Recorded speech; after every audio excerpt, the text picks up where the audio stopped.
Buenos días para todos. Buenos días.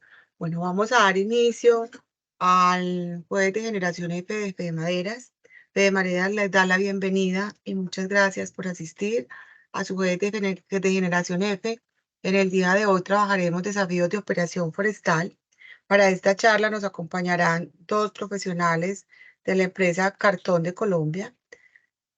Nos acompañará la doctora Sandra Patricia Arango Arizmendi, abogada especialista en Derecho Administrativo, con experiencia en el sector público, abogada asesora en el Tribunal Administrativo del Quindío, abogada especialista en la Directora Ejecutiva de Administrativo Judicial del Quindío, profesional especializada en juzgados administrativos, abogada asesora en entidades territoriales, abogada encargada de procesos de clarificación de la propiedad en el INCODER, y desde hace 6 años es abogada de la División Forestal de Esmurzo y Cartón de Colombia, encargada de los procesos administrativos y judiciales de orden ambiental en la jurisdicción de las corporaciones autónomas de Corpo Caldas, Cortolima, CRQ, CBC y CRC. Bienvenida, doctora. Pero en esta oportunidad también nos acompaña otro conferencista, que es el ingeniero Ricardo Gómez Londoño, ingeniero forestal, egresado de la Universidad de Tolima, especialista en educación ambiental de la Universidad del Quindío y especialista en gerencia social de la Universidad de Antioquia. Se desempeñó como gerente de bosques del Quindío Bosquinza y empresa gestante por la Federación Nacional de Cafeteros y sus entidades asociadas desde los años 70. Dirigió proyectos de desarrollo forestal comunitario con la FAO y las corporaciones autónomas del eje cafetero y el Tolima. Desde hace 28 años labora en Smurfit Kappa y actualmente es el jefe de desarrollo social y ambiental en la división forestal.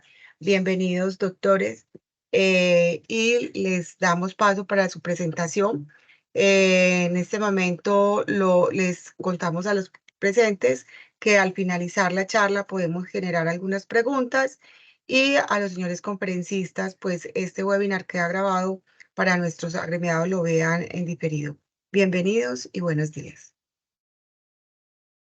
Buenos días para todos, muchísimas gracias. Buenos días para todos, muchísimas gracias. Gracias, Ricardo, por acompañarme en este importante tema. Adriana, muchísimas gracias por la invitación y muchas gracias a todos por su puntualidad. Espero que esta charla sea de interés y que de pronto marque un poco el conocimiento que debemos de tener. Profundizar en este conocimiento sobre nuestra actividad forestal desde el punto de vista no solamente jurídico, sino también desde el punto de vista práctico. Entonces, permítanme comparto. Por favor, me avisan si están viendo mi pantalla. Sí, sí la estamos viendo.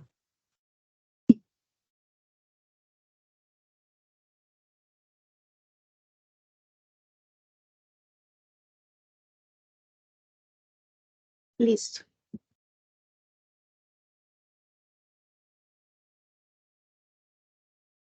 Listo, perfecto. ¿Está perfecto? ¿Ven bien ahí? Sí, señora, está correcto. Sí, señora. Listo. Entonces iniciamos. Vamos a tratar algunos aspectos relevantes sobre la temática que vamos a desarrollar en esta charla. Un contexto grande, a grosso modo normativo de la actividad forestal. Entramos en materia sobre los desafíos prácticos para el desarrollo de la actividad forestal en Colombia. Tocaremos el tema, Ricardo nos explicará lo relacionado al acotamiento técnico de las rondas hídricas. Y terminaremos con unas consideraciones sobre el registro ICA. ¿Por qué me parece importante presentarles a grosso modo las normas que yo considero son de importancia y nosotros debemos, o sea, todo reforestador, toda empresa, toda persona que se encargue o que esté dedicada a esta bella actividad debe conocer? Porque la actividad forestal es una actividad normada, en la ley está denominada expresamente como una actividad agrícola, y desde este punto de vista tiene un desarrollo, pese a que ha habido dos intentos importantes de generar un código forestal en Colombia. ha sido declarado inexequible más que por el contenido, por vicios de forma, por trámite de consulta previa y demás. Pero a pesar de ello, cuenta con un contexto normativo amplio. Y nosotros debemos conocer ese contexto normativo para hacer defensa, para explicar a propósito de la actividad forestal.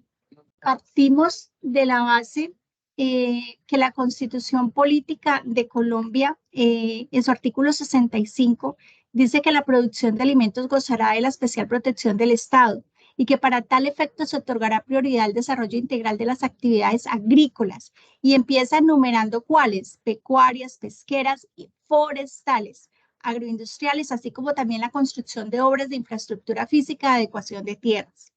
Tenemos también que la Ley 99 del 93 y Ley 130 del 94 señala que el Ministerio de Agricultura es la entidad competente para formular la política de cultivos forestales con fines comerciales de especies introducidas o autóctonas.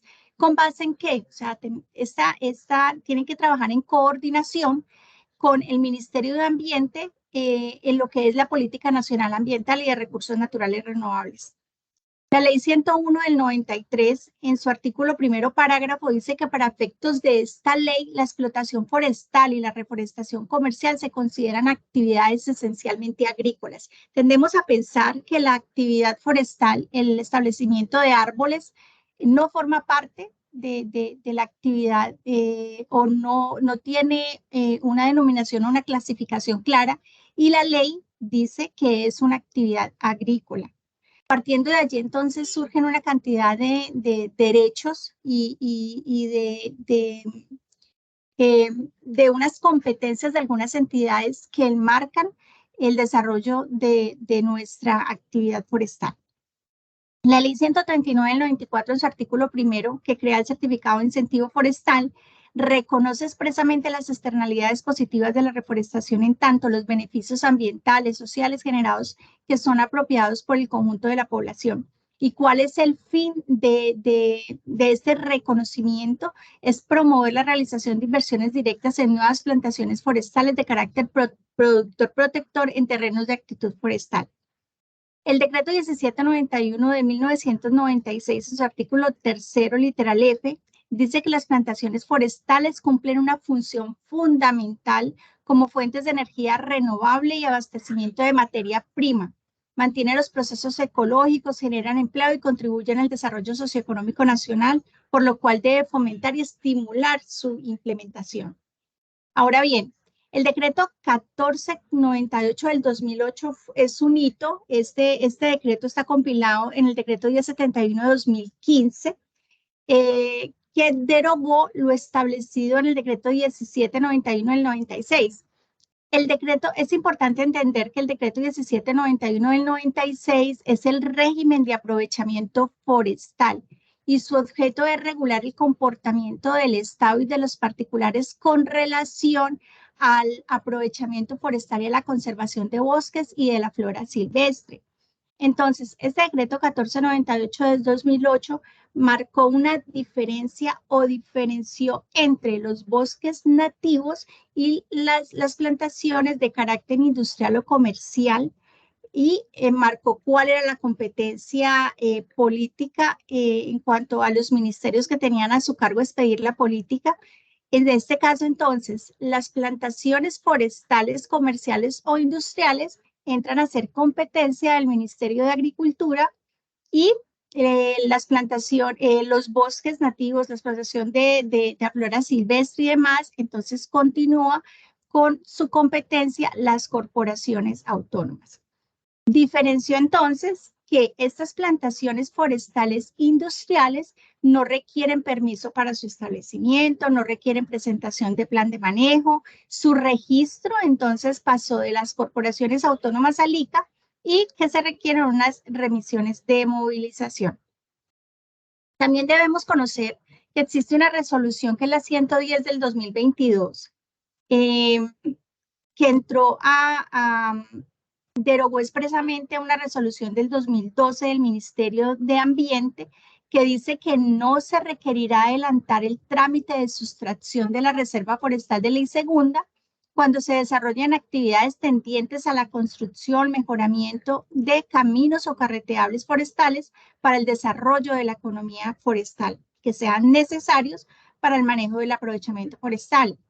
Siempre y cuando, o sea, esta norma tiene unas condiciones, siempre y cuando la plantación se encuentre debidamente registrada ante la autoridad competente y cumpla unas especificaciones. Ahora bien, también es importante que conozcamos que el Plan de Desarrollo del 2011, la Ley 1450 de 2011, se encargó de regular en 2 artículos algo muy importante para el desarrollo posterior de la actividad forestal. En primer lugar, modificó lo que estaba establecido en el Código Nacional de Recursos Naturales en cuanto a que clasificó las áreas forestales como protectoras y productoras. En el Código Nacional de Recursos Naturales, la clasificación estaba en áreas protectoras, protectoras productoras y productoras solamente. Esto no quiere decir que las plantaciones forestales no conservaran esta misma categoría. Es decir, hay plantaciones forestales productoras, hay plantaciones forestales protectoras productoras y hay plantaciones que son solamente para protección. El artículo 206 de esta misma ley dice que las rondas hídricas que corresponde a las CAR y a las corporaciones autónomas, a los grandes centros urbanos y a los establecimientos públicos de la jurisdicción de que se trate el acotamiento de la faja paralela de los cuerpos de agua, que se refiere literal del artículo 83 del decreto ley 2811 del 74. ¿Esto qué implica? Que las corporaciones deben, en cumplimiento del Código Nacional de Recursos Naturales, con fundamento en este artículo 83, acotar la ronda hídrica y la zona de protección o de conservación aferente de los cuerpos de agua que se encuentren en su jurisdicción. Recordemos, esto fue en la ley 1450 del 2011. Este artículo se vino a desarrollar en el 2017 cuando se expidió el decreto 2245-2017 que establece los criterios técnicos con base en los cuales las autoridades ambientales competentes realizarán los estudios para el acotamiento de la ronda hídrica en el área de su jurisdicción. Este decreto ordenó que se expidiera una resolución por medio de la cual se establecieran estos criterios. Esa resolución fue la 957 del 2018, que adoptó la guía técnica de acotamiento de la ronda hídrica en Colombia con fundamento en 3 criterios específicos: geomorfológico, ecosistémico e hidrológico hidráulico. Listo. También es importante para el desarrollo de la actividad forestal considerar o tener el contexto o ambientar tanto a las autoridades ambientales, a las comunidades en general, cuál era el uso del suelo antecedente o anterior al establecimiento de las plantaciones forestales comerciales. ¿Por qué? Porque uno de los grandes conflictos que se presentan con las comunidades es que, como estos son plantaciones con turnos de 7, 14, 18 años, entonces las comunidades tienen en su ideario que allí hay un bosque y lo asimilan a un bosque nativo y pierden de vista que esta es una actividad agrícola, que este es un cultivo que justamente es establecido para su aprovechamiento. En el momento en que se aprovecha o se hace la cosecha, es un momento que genera impacto ante la comunidad y normalmente los reforestadores se encuentran o hemos sido acusados de deforestar o de crear un impacto negativo al medio ambiente. Entonces, estas fotos son reales del momento en que se estableció, antes de establecerse las plantaciones en ciertas áreas, Miramos que hay fotos aquí de 1984, fotos aéreas del 79 y del 86, donde los suelos encontraban casi en su totalidad desprotegidos. Habían muy pocas áreas de bosque nativo que protegieran los cauces. En contraposición, vemos en las imágenes de abajo ya un proyecto forestal esas fotos son recientes, del 2018 en adelante, y vemos la protección de los suelos. Entonces, cuando nosotros comunicamos o les explicamos a las comunidades, contextualizamos cuáles eran los usos del suelo anterior, cuáles son los beneficios de la actividad, cómo se ha generado la recuperación de los suelos y la regulación del ciclo hidrológico que ello conlleva, entonces disminuye un poco la oposición o la posición que tienen las personas ante la actividad forestal. Sandra, perdón, yo acoto una cosita, devuélvete por favor un momentico Sí. para explicarle a las personas que están en la charla hoy que hay un paralelo, o sea, las imágenes que vemos aquí, las fotografías que vemos aquí, en la superior está la fotografía aérea de hace 10 o 20 años o más, y en la parte inferior está el comparativo, la misma finca, la misma área, ya con el establecimiento del cultivo forestal, como lo anotaba Sandra.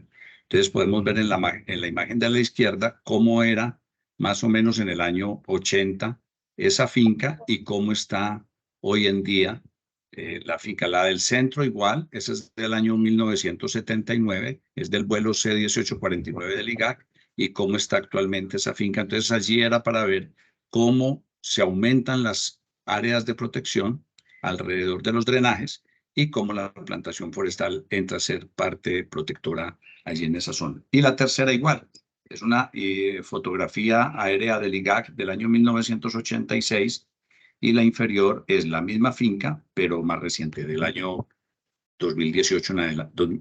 Sí, 2018 en adelante. Sí, Sandra. Sí, muchísimas gracias, Ricardo, así es. Ahora, vamos a entrar en materia en cuáles, en qué procesos o en qué actividades que se desarrollan dentro de un proyecto forestal se genera un mayor conflicto, especialmente desde el punto de vista jurídico, y comprender, como les decía, que nuestra actividad se encuentra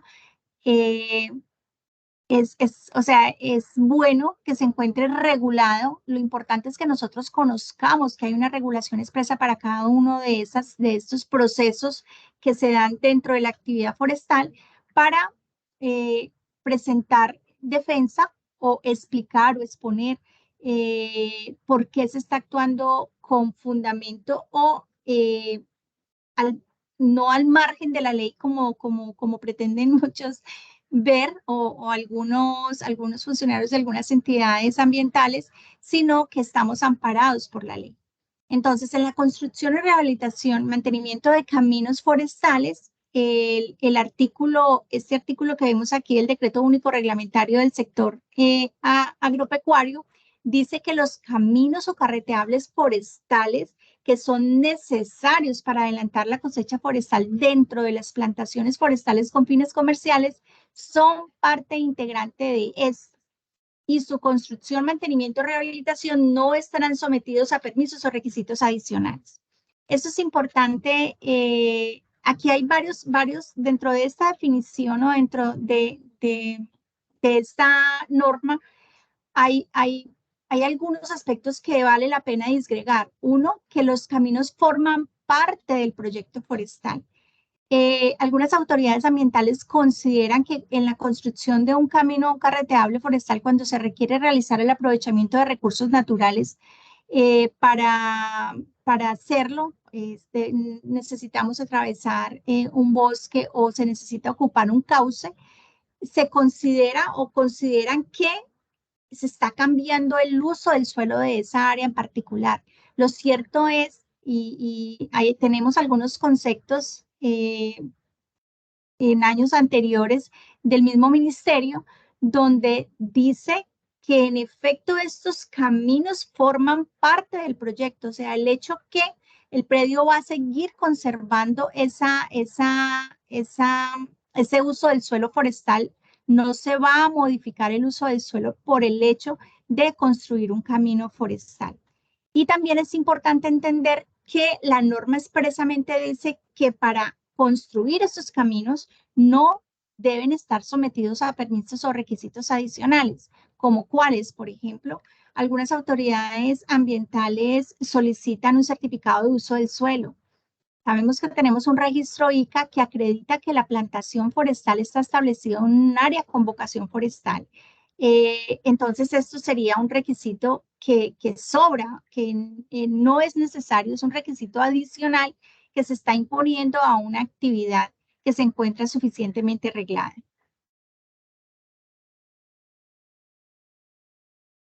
Otro de los, muy de la mano con el tema anterior, es la obligación de sustracción de ley segunda cuando se necesita construir un camino, un carreteable forestal.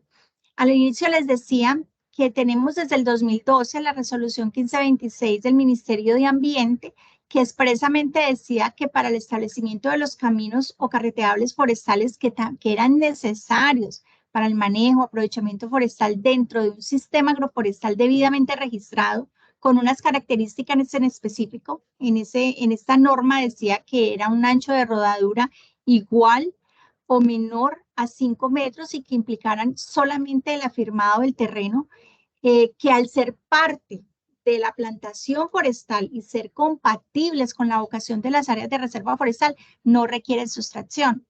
Esta resolución fue derogada por la 110 del 2022 y está en el mismo sentido, que no se necesita realizar la sustracción.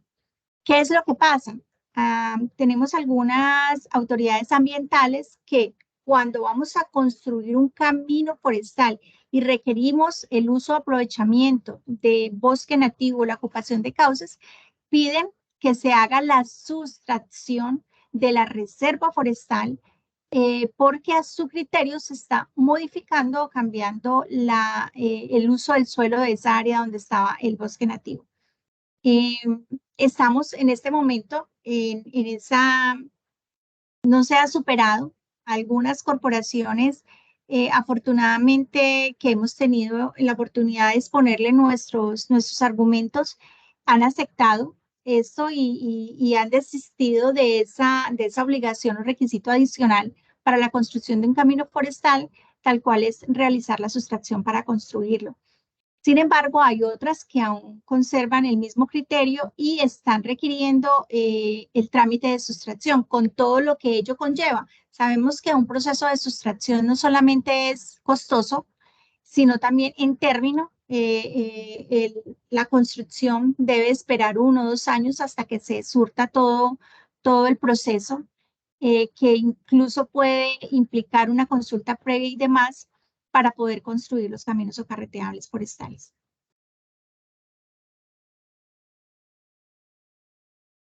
Otro, es muy común, ahora de pronto se ha superado en los últimos años un poco esta concepción que se tiene o que se tenía sobre la confusión que hay con la Reserva Forestal de Ley Segunda de 1959 con las áreas protegidas del SINAR. Se tiende a pensar o algunos funcionarios de algunas entidades ambientales piensan que la ley segunda es un área netamente protegida. Entonces, ello conlleva a que se obstaculice un poco todo lo que son los procesos para poder realizar las actividades comunes del proyecto. ¿Qué pasa? Olvidan que el artículo 1 de la ley segunda de 1959 expresamente dice que el objeto de esta ley es para el desarrollo de la actividad forestal, para el desarrollo de la economía forestal del país, además de la protección de las aguas, los suelos. Entonces, es importante explicar que las áreas protegidas son específicos, son los sistemas de parques naturales, las reservas forestales protectoras, los parques naturales regionales, los distritos de manejo integrado, los distritos de conservación de suelos y las áreas de recreación, las reservas naturales de la sociedad civil.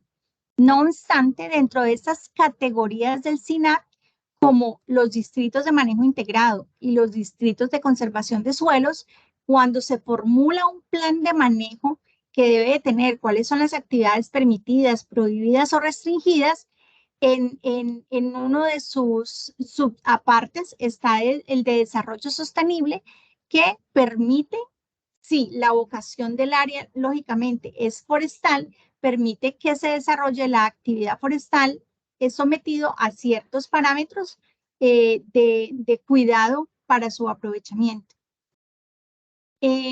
Ahora bien, las 7 áreas de reserva forestal de ley segunda están orientadas al desarrollo de la economía forestal, no son áreas protegidas. Y esta explicación la da el mismo ministerio en el link que aparece en la parte de abajo sobre la zonificación y ordenamiento ambiental.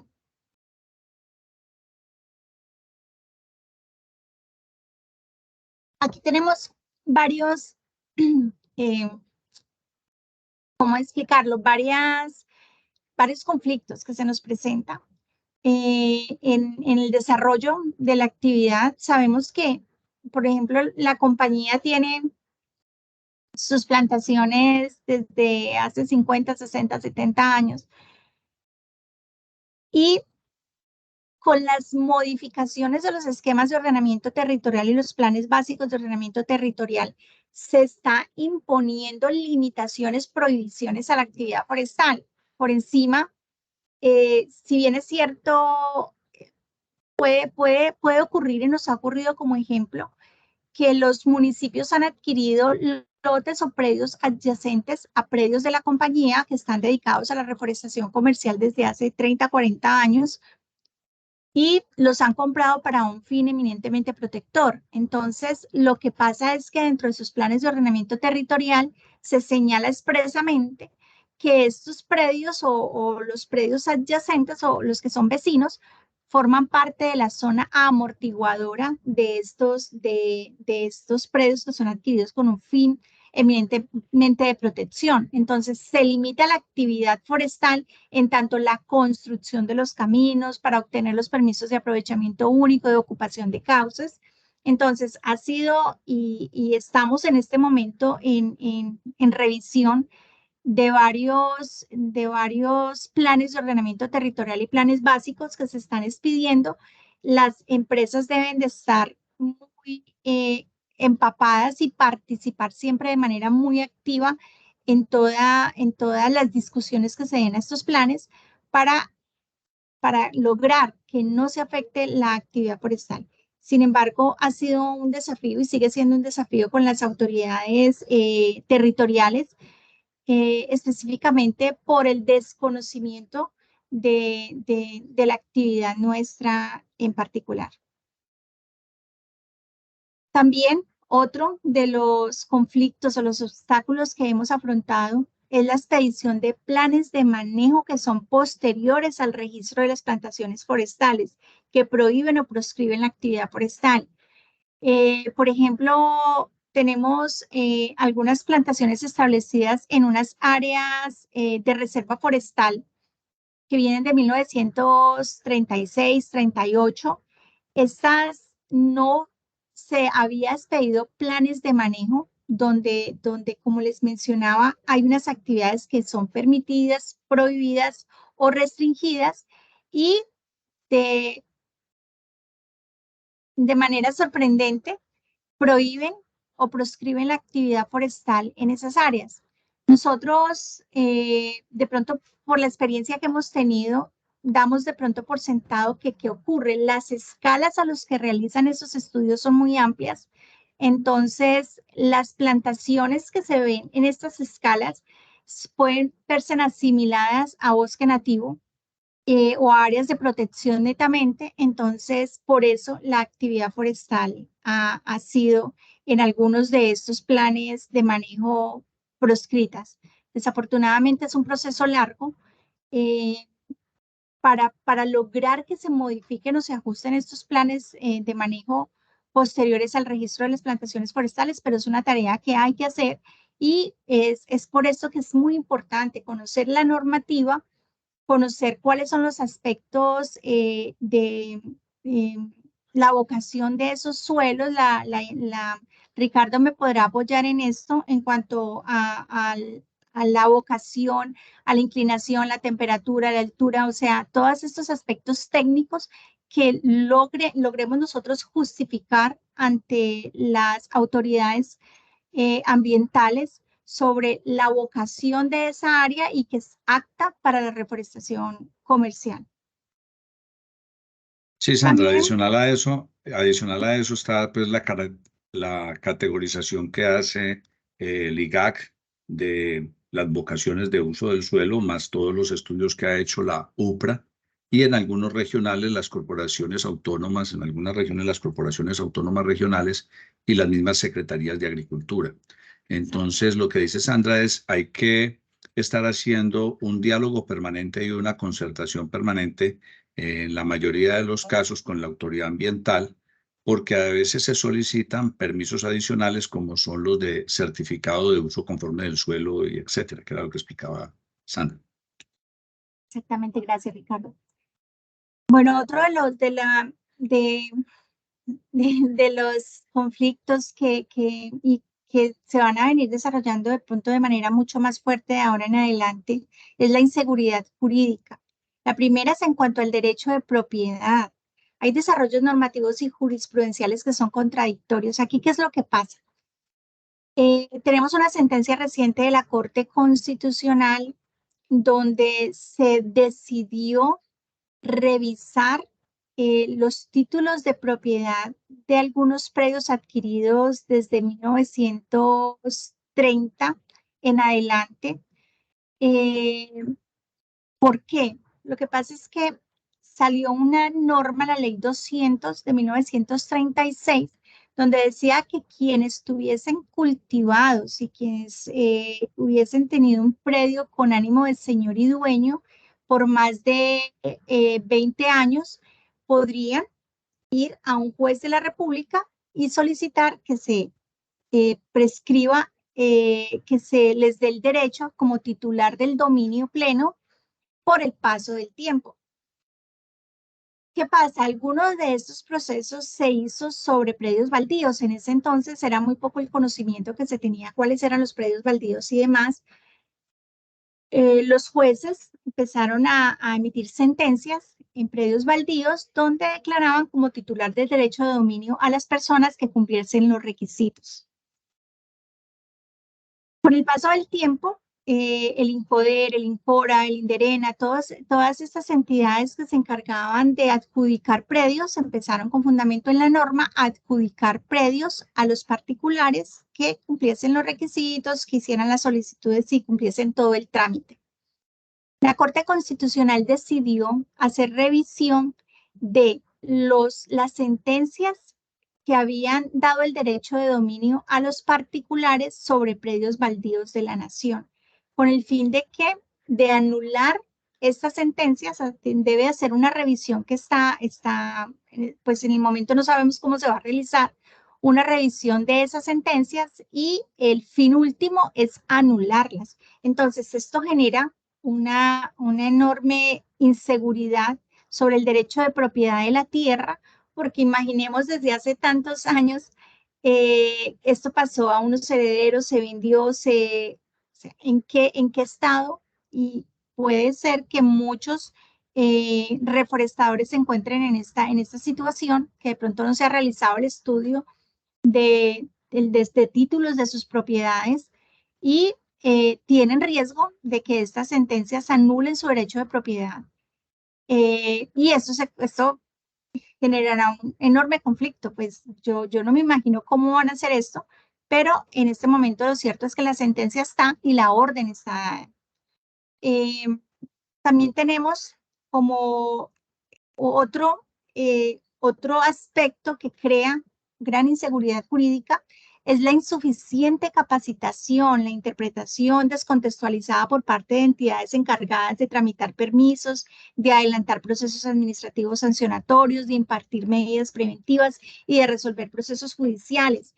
Nos hemos encontrado en la práctica que y jueces, o sea, jueces de la República, funcionarios de entidades ambientales, realmente no tienen un concepto un poco descontextualizado de la norma, de los derechos que se tienen en materia forestal, y esto con sus consecuencias, o sea, sentencias que realmente sorprenden, pero que afectan los derechos de los particulares y no somos la excepción en este aspecto. Entonces, es muy importante y se ha hecho un trabajo por medio de FEDEMADERA es muy importante con los diplomados, con la Universidad Externado de Colombia y otras universidades que también están capacitando a funcionarios, y se espera lograr una capacitación en materia de forestal a jueces de la República, porque son los encargados de impartir justicia. Y si se desconoce todo este marco normativo, todo este contexto, entonces los derechos de los particulares se verán sí o sí afectados. También tenemos una desprotección institucional frente a situaciones como invasiones, daños, amenazas que se ha visto agudizado en los últimos años. Desafortunadamente, esta imagen que tenemos aquí es una imagen real del Cauca, donde hay afectación, incendios y demás por algunas comunidades étnicas en especial.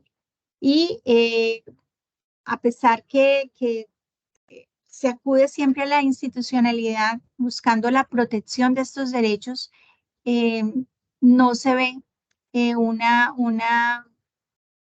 gestión eficaz o que muestre resultados para amparar este derecho de propiedad y el patrimonio de las compañías, no solamente la forestal, hay otras compañías que se están viendo también afectadas u otras actividades agrícolas y que desafortunadamente no se ven resultados tangibles. Otros de los problemas son los grandes tiempos o los grandes periodos de tiempo para resolver procesos administrativos, permisos ambientales, medidas preventivas o sancionatorias, exigencias desproporcionadas. Hay permisos que llevan 5, 6, 7 años o más y que por de pronto algunas concepciones, muchas veces de índole más bien propias, que de pronto sobrepasan un poco, que no son tanto del conocimiento o sea, falta conocimiento normativo, falta conocimiento jurisprudencial, falta conocimiento técnico para poder aplicar de manera eficaz los trámites que son necesarios para obtener en tiempo óptimo estos permisos, o que se resuelvan unas medidas preventivas o sancionatorias y que no se realicen unas exigencias desproporcionadas a la actividad forestal, que lo que hace es entorpecer su ejecución. En cuanto al establecimiento de plantaciones forestales comerciales en áreas forestales protectoras productoras, también hay un gran conflicto en este momento. Recordemos que el artículo 230 del Código Nacional de Recursos Naturales dice expresamente que la plantación forestal protectora productora es la que se establece en un área forestal protectora, en que el aprovechamiento directo o indirecto de la plantación está condicionado al mantenimiento del efecto de protección del recurso. Miremos que esta norma es clara en decir que si una plantación forestal se establece en un área forestal protectora es válido y que se puede aprovechar, pero esto bajo el contexto de la imagen que les mostrábamos ahora en las fotos, donde no había ninguna protección, donde hay una vocación forestal del área y se estableció una plantación forestal. En este momento nos estamos encontrando que desarrollos normativos posteriores proscriben esas actividades o ese establecimiento, o algunas corporaciones de pronto desconociendo el debido registro que se tiene ante la autoridad competente, obstaculiza de alguna manera el aprovechamiento de estas plantaciones. Ahora entramos al tema del acotamiento de las rondas hídricas. Antes de darle la palabra a Ricardo, es importante comprender que el artículo 83 del Código Nacional de Recursos Naturales señala o describe qué compone esta ronda. Este mismo concepto, entonces, lo recogió el decreto 2245 del 2017, que es el que se encargó de desarrollar todo lo concerniente al acotamiento técnico de las rondas hídricas, y esta norma expresamente dice que corresponde a una faja paralela a las líneas de marea máxima o de los cauces permanentes de ríos o lagos hasta de 30 metros. Este decreto, entonces, el 2245 del 2017 y la resolución 957 se encargaron de expedir la guía técnica de acotamiento de ronda hídrica. ¿Por qué es importante esto? Porque resulta que en el 77 tenemos el decreto 1449 que vino a definir nuevamente, y es lo que ha querido aplicar las corporaciones autónomas, lo que es la ronda hídrica de esta manera. Una faja no inferior a 30 metros. Recordemos que el Código Nacional de Recursos Naturales dice hasta 30 metros. Aquí era no inferior a la línea de marea máxima del lado de los cauces de. El anterior decía ríos y lagos. Este dice ríos, quebradas y arroyos, que sean permanentes o no. Recordemos que el Código Nacional de Recursos Naturales dice permanentes. O sea que esta norma incluyó el término de intermitencia, o sea, que hay que reservar un área no inferior a 30 metros en un cauce que no es intermitente, o sea, que es intermitente, perdón. Resulta un poco, desde el punto de vista técnico, para aplicar esta norma en un cauce intermitente es un poco complicado.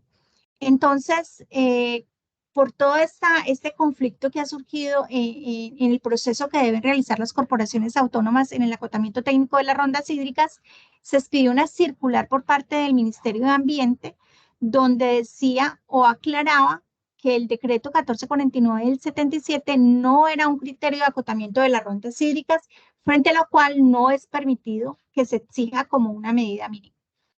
Allí está el link donde se encuentran los conceptos. Ricardo, entonces te doy la palabra.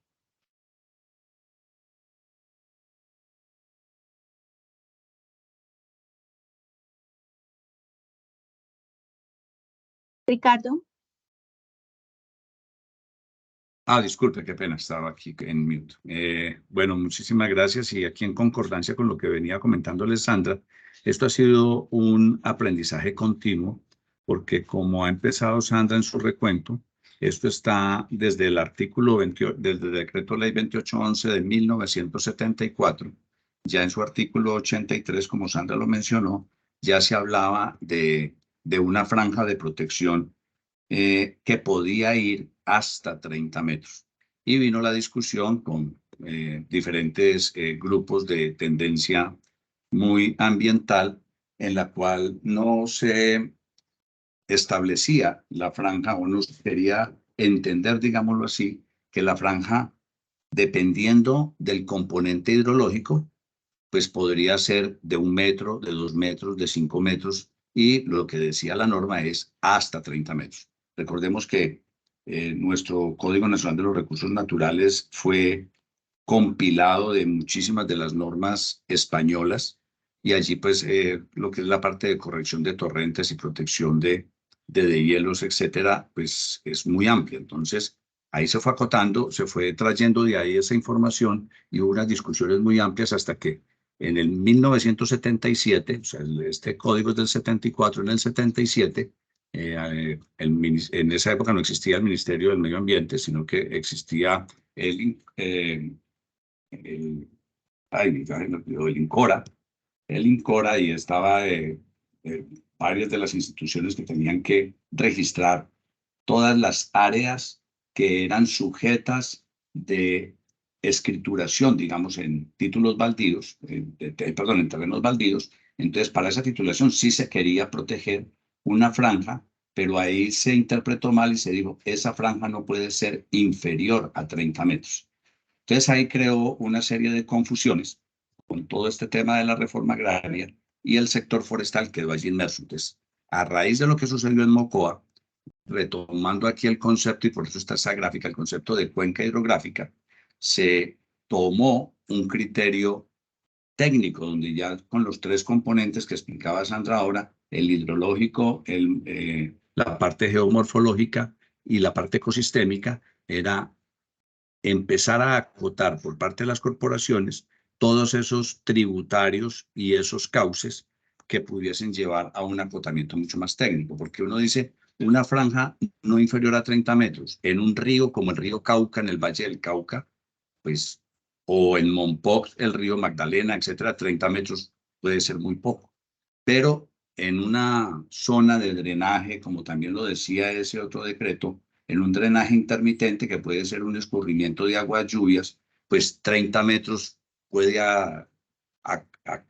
acoger toda la finca pues, de un productor agropecuario en sector de montaña en los Andes colombianos. Entonces, la ventaja de esta norma es que permite ya a la corporación, a través de criterios técnicos, mirar ese componente geomorfológico de acuerdo a pendiente, etcétera, ver el componente hidrológico, cómo es el comportamiento de ese cauce, de esa quebrada durante los últimos 100 o 50 años y mirar también toda la parte ecosistémica. Entonces allí, interesante, sigamos a la siguiente gráfica, Sandra. Definir lo que es cuenca, como estaba anteriormente, lo que es cuenca, y lo que puede ser microcuenca para esos acotamientos. Y volviendo a lo mismo, no es lo mismo 30 metros en el Valle del Cauca que 30 metros en zona de cordillera. Entonces ya desligándonos de cuenca, nos vamos a microcuenca, y aquí hay una gráfica que el mismo documento trae, ese documento de acotamiento de rondas hídricas, donde digo, mira, la ronda hídrica, que es el componente de arriba, está conformado por un área de protección que puede ir hasta 30 metros. Entonces, muchas veces, en muchas ocasiones, en zona de montaña, solamente esa área de protección o de conservación hace lo que es ronda hídrica. O sea, la ronda hídrica sería la misma área de protección o conservación. Pero en algunas zonas que son inundables, en algunas épocas del año, porque acordémonos que esos 30 metros o esa franja hasta 30 metros son tomados desde la cota máxima de inundación. Entonces, se toma desde la cota máxima de inundación y puede tener, de acuerdo a la geomorfología, lo que decíamos ahora, 1, 5, 10, 15, hasta 30 metros, y eso sería hasta 30 metros área de protección. Si se pasa de esos 30 metros, ya sería la zona aferente. Entonces, aquí viene un punto muy importante. La ronda hídrica está conformada, tiene dos componentes. Uno, el área de protección o conservación, que puede ser hasta de 30 metros, y el área aferente, que sí ya depende de cada uno de los cauces. Sigamos en la siguiente gráfica, por favor, Sandra. Entonces, por ejemplo, estos son cultivos de palma africana. Entonces, ¿qué es lo que dice toda esta normatividad actual a raíz del decreto 2245 y la resolución 957? Es que esto que estamos viendo allí, estas gráficas, no se vuelvan a presentar, sino que se defina, digamos, aquí la zona al lado izquierdo en la imagen y al lado derecho en el otro cauce, hay conservación, pero hay zona productiva. Entonces, lo que se dijo también dentro de la norma es, defina sí una franja de protección, aquí hacia el lado derecho, en la franja izquierda, por decir algo, al lado derecho, y en el cauce que está en la línea derecha, hacia el lado izquierdo, defina un área de protección, y la que queda entre esas dos es la línea aferente, porque en una zona de invierno todo pudiese ser inundable. Entonces diría, no, la ronda hídrica está conformada por un área de protección más el área aferente, y en el área aferente se puede hacer uso sostenible. Sigamos en la siguiente, Sandra, para explicar otros ejemplos. Obviamente la sinuosidad de los ríos, de los cauces, lleva a que definir esas rondas hídricas sea supremamente complicado, pero en las zonas de montaña es muchísimo más fácil definirlo, porque la geomorfología en la zona de montaña es la que, digamos, está marcando el componente más importante para el área, para la zona de protección, para lo que es el área de protección. Es área de protección más área de aferente. Estos casos sí son de los casos complicados que se ha tenido que encontrar el Ministerio del Medio Ambiente. Recordemos el caso de Mocoa en el año 2014 y muchísimos casos que vemos en Antioquia, en el eje cafetero, pues en todo el país, es las construcciones y los pueblos que se han ido constituyendo en los márgenes de los ríos. Pues aquí ya es supremamente complicado, aquí ya tendría que hacer obras de ingeniería muy grandes para proteger esas ya viviendas y la población que allí está asentada.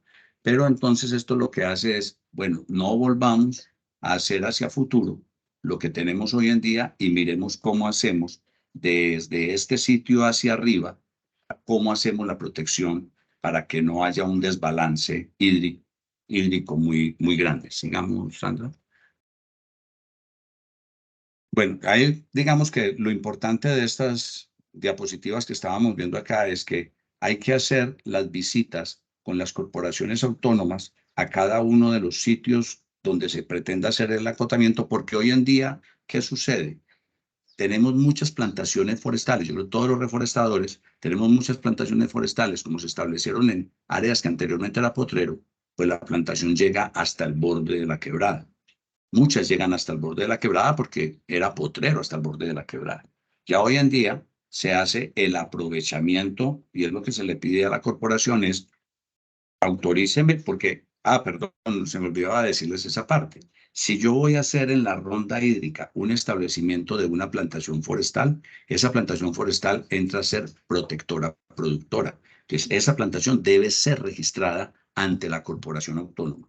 Ya lo que es netamente productivo se seguirá registrando ante el INCA.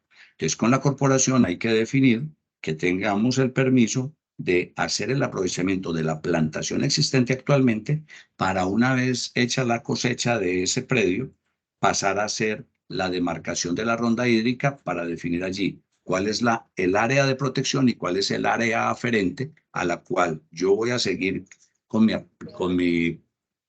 aprovechamiento forestal, con mi actividad forestal, pero registrándola en la corporación autónoma. Eso quería anotar ya como parte final. Adelante, Sandra. Perfecto, muchas gracias, Ricardo. Bueno, ahora con respecto a lo que decía Ricardo, creo que es muy importante que miremos algo sobre el ICA, que considero que es un conflicto común con algunos reforestadores y debemos entender cuáles son las prerrogativas que nos otorga tener un registro ICA. Entonces, se registra únicamente los predios aptos para el establecimiento de las plantaciones forestales comerciales. El registro garantiza el derecho de aprovechamiento de las plantaciones forestales comerciales. El registro garantiza el derecho de movilización de ese producto del aprovechamiento forestal. El registro acredita el cumplimiento de los requisitos técnicos y legales para el establecimiento de las plantaciones forestales y el registro es oponible a terceros, es decir, da publicidad. ¿Esto qué implica? Resulta que es importante entender el contexto. Antes del 93, las plantaciones forestales se registraban ante las corporaciones autónomas. Con la expedición del decreto 1498 que les decía inicialmente, que generó una diferenciación entre lo que era el aprovechamiento de bosque nativo flora silvestre, que está en el decreto 1791 del 96, de las plantaciones que se establecen con un ánimo de aprovechamiento forestal comercial o industrial. Entonces, cuando surgió este decreto, en el 2006 dijo el gobierno, entréguele, por favor, corporaciones al Ministerio de Agricultura y el Ministerio de Agricultura delegó en el ICA la facultad de registro de esas plantaciones forestales. Las corporaciones entregaron en su conjunto la totalidad de los registros que tenían al ICA para que siguiera encargándose de esta actividad. Entonces, tenemos que en este momento, tal cual lo decía Ricardo, algunas corporaciones autónomas nos señalan, ustedes deben entonces registrar lo que en este momento está establecido en esa área de acotamiento técnico de ronda hídrica, lo tienen que registrar ante las corporaciones autónomas. Pero, ¿qué pasa? Obvian el hecho que esas plantaciones que están establecidas en este momento cuentan con un registro válido ante el ICA y la argumentación en defensa es la siguiente. El decreto 2398 del 2019, hay dos decretos que se expidieron en el 2019 muy importantes, que dieron apenas en esta fecha, dieron cumplimiento al Código Nacional de Recursos Naturales cuando diferenció lo que eran las plantaciones forestales protectoras productoras de las industriales o comerciales. Este decreto 2398 se encarga de regular todo lo concerniente a las plantaciones forestales industriales o comerciales, ¿cierto? ¿Qué señala este decreto? Dice, el titular del registro de las plantaciones forestales con fines comerciales tendrá derecho a cosechar total o parcialmente su plantación y a los beneficios comerciales y legales vigentes. Su cosecha total o parcial no requerirá permiso o autorización por parte de la autoridad ambiental. Esas plantaciones en este momento están registradas bajo el amparo ICA. Es decir, tenemos que aplicar esta norma. Esta norma dice que el titular de ese registro no puede tener ningún obstáculo para hacer su aprovechamiento y que no se necesita autorización por parte de las autoridades ambientales. No obstante, en este momento se está prohibiendo en algunas partes realizar el aprovechamiento mediante medidas preventivas y hasta incluso inicio de procesos sancionatorios. En el 2006, antes de la expedición del decreto 1498, que les digo fue el que delegó la facultad de las plantaciones comerciales en el Ministerio de Agricultura y en el ICA, señala que las corporaciones autónomas regionales deberán trasladar al Ministerio de Agricultura y Desarrollo Rural los registros de las plantaciones productoras existentes y de las solicitudes que se encuentren en trámite en un plazo no mayor a 60 días calendario contados a partir de la entrada en vigencia de este decreto. Es muy importante esta parte que sigue. Dichos registros mantendrán su plena vigencia, asignándoles un nuevo código respectivo por parte del ICA. El ICA expidió esta resolución, la 071-641 del 2020, donde señala que la expedición del registro ICA dice que el ICA procederá a expedir el registro por una sola vez de la plantación forestal comercial. O sea, retomando, las corporaciones le entregaron al ICA los registros y esos registros conservan su plena vigencia hasta el momento. ¿Por qué? Ya les explicaré el por qué. Entonces dice, el registro otorgado por el instituto se considera vigente en tanto exista la plantación forestal comercial inscrita que da origen al mismo. Esa existencia no es que yo aproveché y la nueva que voy a establecer, entonces esa ya es nueva. No, si no se cambió la vocación forestal el uso del suelo de ese predio que se encuentra registrado para otra actividad, ese predio se continúa registrado ante el ICA. Esta misma resolución señala en el artículo 9 que, de conformidad con la actualización del registro, operará de conformidad con las causales estipuladas en el decreto 2398 del 2019. Y esas causales, ¿cuáles son? La actualización del registro deberá ser actualizado y se deberá informar dentro de los 3 meses siguientes al cambio o ocurrencia de alguna de estas circunstancias. Primero, cambio de propietario, pérdida de las plantaciones forestales, nuevas áreas adyacentes y cuando se efectúe resiembra o manejo de rebrotes. Entonces, lo que opera es una actualización del registro, no es un nuevo registro. ¿Esto qué implica? Que ese registro con el que se establecieron las plantaciones forestales, en el momento en que las corporaciones autónomas le entregaron los registros, tienen plena vigencia, pese a haberse aprovechado 2, 3, 4 veces esas plantaciones a la fecha. Entonces, esto es un argumento válido jurídico ante las autoridades ambientales para que no restrinjan, porque se va en contra de la norma, el aprovechamiento de las plantaciones que se encuentran en este momento dentro de esas áreas protectoras de ronda hídrica. Este es un aspecto normativo, pero desde el punto de vista práctico, técnico, también existen otros argumentos que son válidos, tal cual es que esas plantaciones que son de rápido crecimiento tienen un ciclo de vida menor. Si opera la regeneración natural en medio de ellos, estos mueren antes y van a afectar el bosque nativo. Lo mejor para el ambiente es poder aprovechar y dejar que en esas áreas que las corporaciones determinen como área protectora de ronda hídrica, opere la regeneración natural o se establezcan árboles nativos en esa zona. Entonces, esto era todo. Creo que nos fuimos un poquito más del tiempo. ¿Tienen alguna pregunta? Sí, tenemos algunas preguntas. En particular, quería preguntar lo siguiente.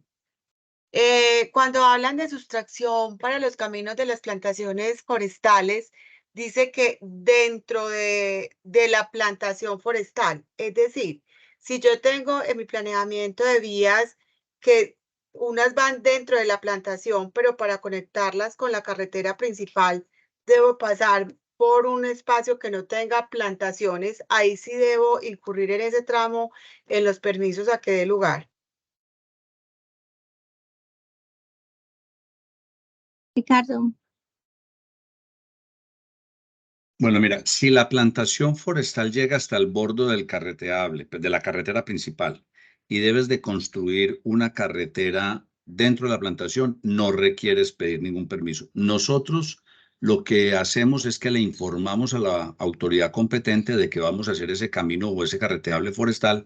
¿Por qué? Porque hay algunas corporaciones que recuerden que tienen el estatuto interno de las corporaciones y esos estatutos internos a veces ponen algunos requisitos como el de movimiento de tierra, por ejemplo. Entonces lo que nosotros hacemos es informarle a la corporación para que la corporación, ¿por qué? Porque permanentemente los vecinos y algunas personas de la comunidad pueden verse alteradas o afectadas también posiblemente, pudieran verse afectadas o considerar que los afecta el carreteable y van y ponen la queja en la corporación. Entonces lo mejor es informarle a la corporación que se va a informarle. No hay que pedir permiso porque lo dice la norma. Lo que decía la doctora Sandra ahora, diferente. Ahora, si yo tengo un potrero, o sea, digamos, pero es mío, el potrero es mío, y yo tengo el potrero entre la plantación forestal y el carreteable, tampoco tengo porque yo no estoy cambiando el uso del suelo.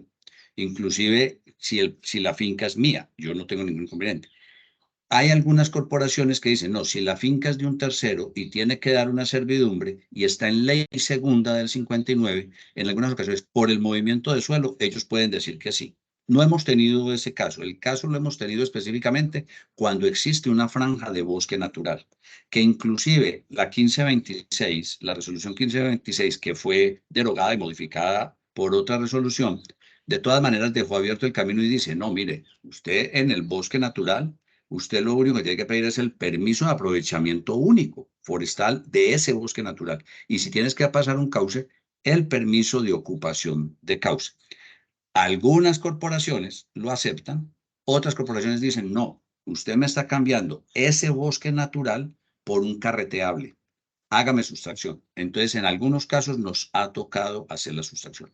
Entonces, te digo, Adriana, en este caso, como lo ha explicado la doctora Sandra, tiene muchas subjetividades. Si ustedes ven la normatividad, yo creo que de las actividades más regladas en el país es la actividad forestal.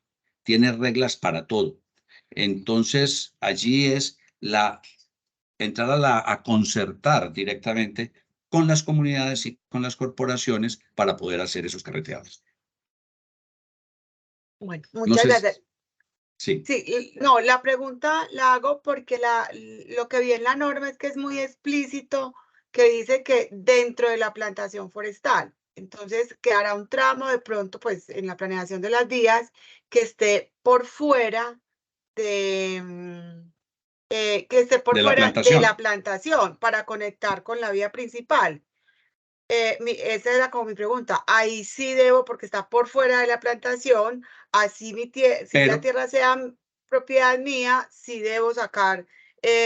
no, si es propiedad mía, no, porque hace parte del proyecto. Entonces dice, es inherente a la actividad forestal y los árboles no caminan. Entonces, obviamente, para yo conectar mi plantación con la vía. Cuando es una servidumbre, ya sí es diferente. Ya eso ahí sí ya da a la interpretación de la corporación. Pero es que yo no estoy cambiando el uso de bosque, que es lo que busca la ley segunda del 59, sino uso de una actividad anterior que no es sostenible, digámoslo así, o sea, no es compatible con la actividad, con lo que pretende el espíritu de la ley segunda del 59, porque la ley segunda del 59, como bien lo explicó la doctora Sandra, es aportar al desarrollo económico forestal de la nación.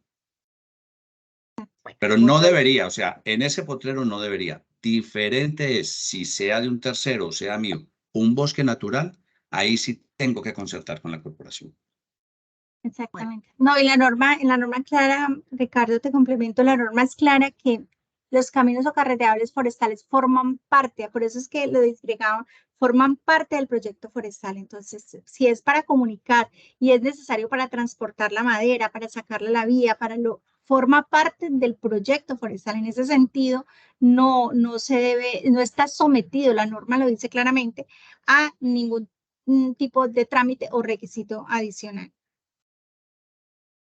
La otra pregunta que tengo con relación a este tema es si las tierras de ley segunda son reservadas para la actividad forestal, y entiendo que son tierras del Estado, porque hablan de plantaciones. No, no necesariamente son tierras del Estado. Hay muchísimas propiedades en Ley Segunda del 59 porque recuerden que esas son áreas muy grandes. Por ejemplo, de la Cordillera Central, son siete áreas reservadas en el país. Pero, por ejemplo, la Reserva Forestal Central, que es la que coge, por ejemplo, nos coge a nosotros en su gran mayoría. Bueno, tenemos una parte en el Pacífico, pero la Reserva Forestal Central específicamente coge desde el lomo de la Cordillera Central 15 kilómetros al lado y lado. Entonces hay ciudades, inclusive Pereira, ciudades Santa Rosa de Cabal, Manizales. Entonces, allí en la norma, lo que dice la ley segunda del 59 es que, y lo dice el Código Nacional de los Recursos Naturales, es que la actividad forestal comercial es compatible con los propósitos de la ley segunda del 59. Muchas gracias.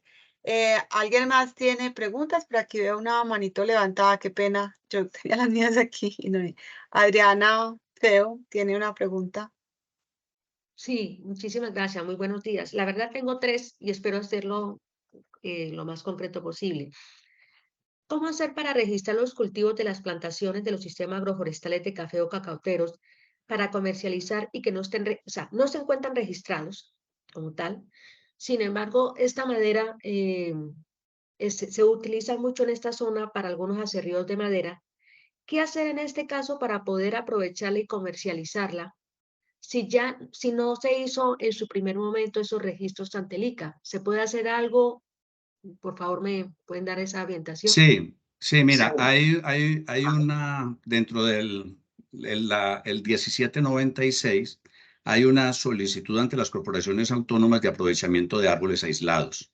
Entonces, si hay el trámite, si es, así sea una especie nativa o una especie que yo haya sembrado, porque así yo la haya sembrado, necesito una autorización.